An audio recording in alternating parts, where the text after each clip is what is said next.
President Johnson once had an entire publicly broadcast telephone call with a man who'd been breathing helium. Can you hear me, operator? Yes, we can. Now, Scott, will you speak, please? Yes, how do you hear me, operator? SeaLab was a series of deep-water human experiments designed to teach us more about saturation diving and the psychology of living in confined spaces for lengthy periods. SeaLab II was on the ocean floor, 200 feet below the surface, just off the coast of La Jolla, California. The aquanauts lived and worked inside of a fancy diving bell.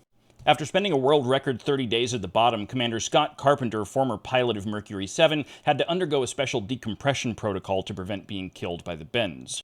When you've been breathing compressed atmospheric air, your blood becomes impregnated with significantly more nitrogen than normal. If you rapidly decrease the pressure around your body, the nitrogen that is now supersaturating your blood will turn to gas. That's bad.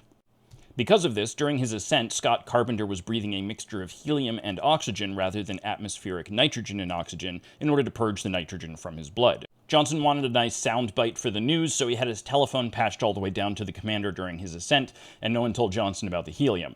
Listening to someone who has the dry control of an astronaut have to explain to the president that it's not a bad telephone connection over a 1960s telephone is nothing but fun.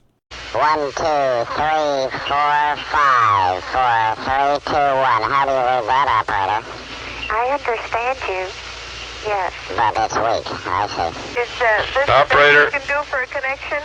All right. 1, 2, 3, 4, 5. How now, operator? Yes, we can understand you. Can you, ma'am?